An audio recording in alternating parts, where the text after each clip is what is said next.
vite. Laissez-moi en quelques minutes vous ouvrir quand même l'esprit. La première chose, la Bible dit que Pharaon, suivez-moi très bien, Pharaon est parti s'asseoir sur son trône. Il appelle ses astrologues. Il appelle ses magiciens. Il appelle ses occultistes. Ceux qui font la force de son trône. Il s'assoit sur le trône. Maintenant, il fait appeler Joseph dans sa présence. Alléluia. Donnez-moi un amen. La première chose, il appelle Joseph dans sa présence, lui assis sur le trône, mais entouré de ses devins, entouré des astrologues, entouré des magiciens. La deuxième chose, suivez-moi très bien. La deuxième chose, il dit Joseph, à partir d'aujourd'hui, tu ne t'appelleras plus Joseph. Je change ton nom. Mais cela n'était pas par hasard, mes amis. Parce qu'il avait compris que s'il laissait Joseph avec ses origines, il ne pourrait pas les contrôler. Personne ne pouvait contrôler Joseph. Alors Pharaon s'est dit, moi je dois être au-dessus de tout le monde. Mais cet enfant a quelque chose que moi je n'ai pas. Alors il faut embryer ses origines. La première chose, il change son nom en Zafat Paneach. Maintenant écoutez la troisième chose. Excusez-moi.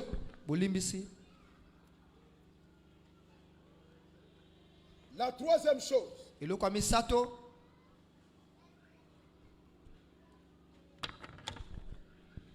Papa, moi je mulimo. Bakoti keloko tante, yo pe faut aller veiller. Tikana fongolo miso mulimo na pengwa lelo. Pesanga amen. Écoutez la troisième chose. La troisième chose, c'est lui qui fait marier Joseph. Il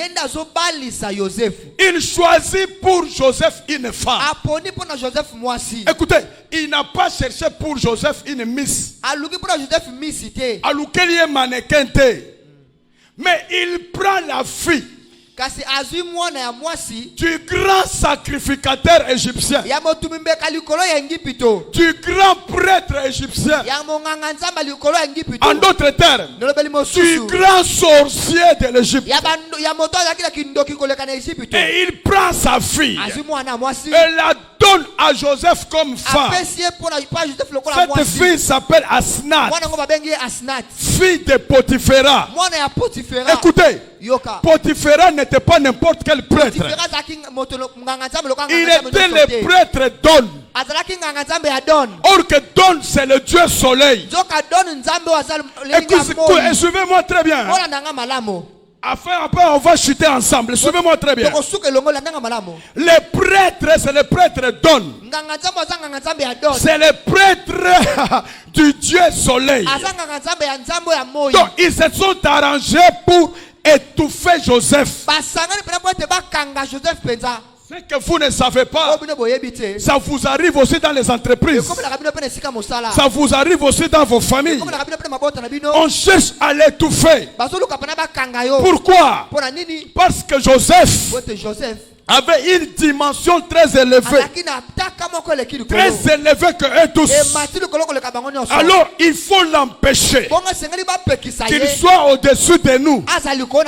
Il faut l'empêcher que dans le monde spirituel qu'il règne sur nous.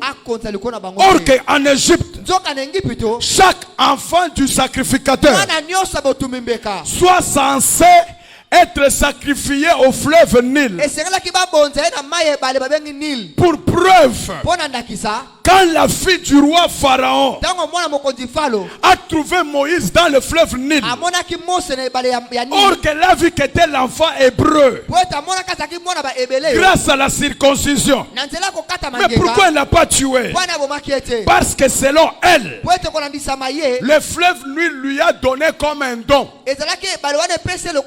Pourquoi? Parce que c'était un peuple spirituel. Mais écoutez bien aimé, la fille Asnath qui s'est mariée à Joseph appartient au grand sorcier de l'Égypte.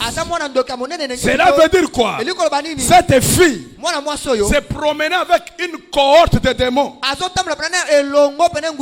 C'est une fille sur laquelle on a fait des choses sur son corps. C'est que les Kinois disent est-ce que vous me suivez?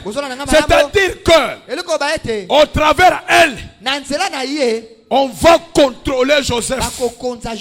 Au travers d'elle, on pourrait contrôler la vie de Joseph. C'était un mariage organisé, un mariage arrangé et stratégique, parce qu'ils ont compris qu'il n'y a pas de trône sans autel.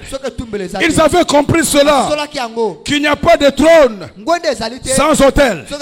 Ils ont compris que la force du trône, c'est l'autel qui est derrière. Alléluia. Amen. Écoutez bien aimé, Joseph règne. Joseph règne. Mais le principe de Dieu est que c'est lui qui règne, c'est lui qui est sur le trône et un autel. Écoutez bien aimé, les gens qui dirigent ce monde, ce sont les gens des autels et non des trônes. Si tu fais tomber ton autel, ton trône ne va pas de rester longtemps, ça va tomber. Donnez-moi un amen.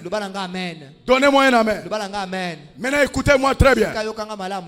Écoutez-moi très bien. Dans les choses spirituelles, tu auras besoin de ton père. Amen. En ce qui concerne ce monde spirituel, tu auras besoin d'un père spirituel.